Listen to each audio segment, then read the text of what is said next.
Oke teman-teman, hari ini kita akan bahas topik yang cukup sensitif dan serius, yaitu tentang rasisme di Korea Selatan. Banyak dari kita yang mungkin bertanya-tanya, apa iya warga Korea Selatan itu rasis? Nah, dari beberapa insiden yang terjadi, tampaknya masalah ini memang nyata ya, dan perlu kita selidiki lebih dalam. Ya nggak? Stay tuned.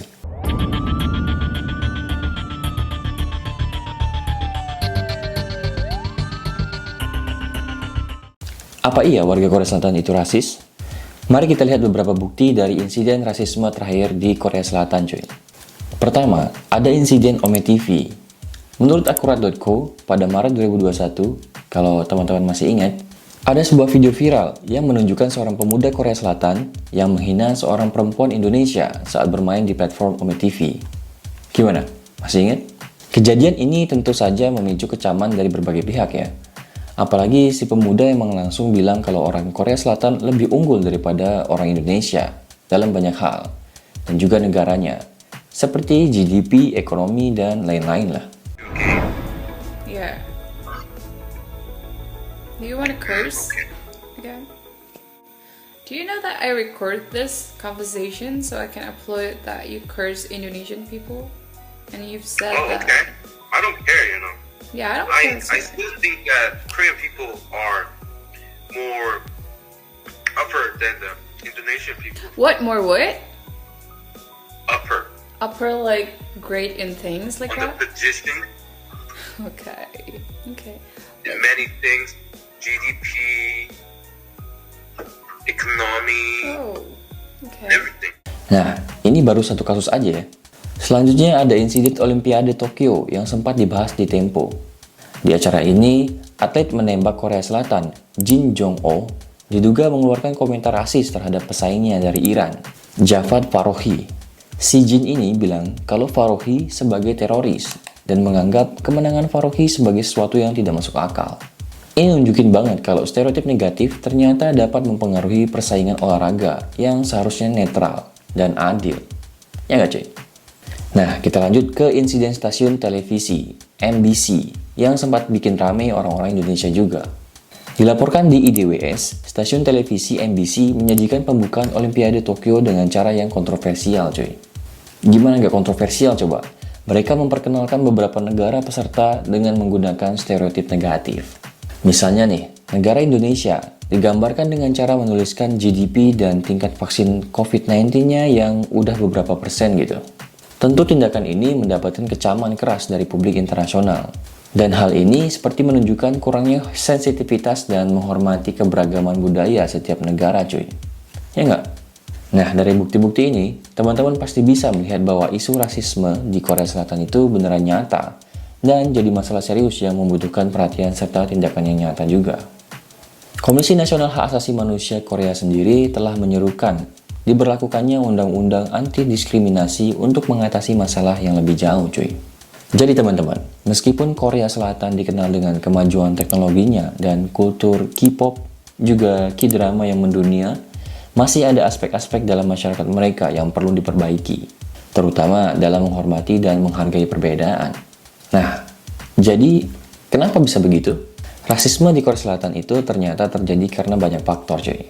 Kalian mungkin penasaran, kenapa negara yang terkenal dengan budaya pop, drama, dan teknologinya ini masih mengalami masalah rasial yang cukup serius kayak gitu? Saya bakal coba mengungkap beberapa alasan yang jadi penyebab fenomena ini, versi saya ya. Oke, teman-teman harus paham dulu soal konsep etnosentrisme dan etnonasionalisme. Apa tuh? Di Korea Selatan, ada sebuah kepercayaan kuat terkait pentingnya menjaga kesucian garis keturunan yang udah ada sejak ribuan tahun silam. Konsep ini diperkuat lagi selama masa penjajahan Jepang di abad ke-20, di mana identitas nasional dan keseragaman budaya menjadi faktor penting untuk mempertahankan kedaulatan. Identitas nasional yang kuat ini seringkali diinterpretasikan sebagai superioritas etnis, yang bisa mengarah pada sikap eksklusif atau diskriminatif terhadap mereka yang dianggap berbeda atau asing. Nah, sampai sini kira-kira teman-teman udah mulai paham lah ya alasannya kenapa? Ya nggak? Oke, lanjut. Oke. Kemudian, kita juga harus melihat pandangan warga Korsel terhadap imigran. Dalam survei World Values yang dilakukan antara tahun 2017 dan 2020, tercatat bahwa sekitar 15,2% warga Korea Selatan tidak menerima keberadaan seseorang dari ras yang berbeda sebagai tetangga mereka. Ini nunjukin adanya resistensi yang signifikan terhadap keberagaman etnis dan rasial di masyarakat Korea Selatan. Alasan selanjutnya adalah pengaruh media dan pendidikan. Media di Korea Selatan seringkali digambarkan memainkan peran dalam mempertahankan stereotip rasial ini. Penyajian berita dan hiburan yang cenderung menggambarkan orang asing dengan cara negatif atau stereotipikal ini dapat mempengaruhi persepsi publik. Salah satu contohnya ya insiden MBC tadi kan. Selain itu nih, sistem pendidikan yang tidak cukup menggarisbawahi pentingnya keberagaman dan toleransi juga memperburuk situasi cuy. Seringkali kurikulum tidak menyediakan cukup ruang buat diskusi tentang rasisme dan keberagaman. Padahal, ini cukup penting buat membentuk pandangan yang lebih inklusif di kalangan generasi muda. Namun, kita harus mengakui bahwa nggak semua warga Korea Selatan bersikap rasis ya teman-teman. Banyak juga di antara mereka yang aktif berusaha mengatasi masalah ini. Komisi Nasional Hak Asasi Manusia Korea misalnya, telah menyerukan implementasi undang-undang anti-diskriminasi yang bertujuan buat memberikan perlindungan lebih kepada semua warga negara terlepas dari latar belakang etnis atau ras mereka. Gitu cuy. Dalam menanggapi masalah rasisme ini, kita semua perlu mengakui dan memahami latar belakang historis dan budaya yang mempengaruhi pandangan masyarakat juga cuy. Hanya dengan pemahaman yang mendalam dan tindakan yang tepat, kita dapat mengharapkan perubahan yang berarti dalam mengatasi masalah rasisme. Nice. Ya, karena Korea juga bukan negara yang terdiri dari banyak suku dan keberagaman budaya kayak negara kita.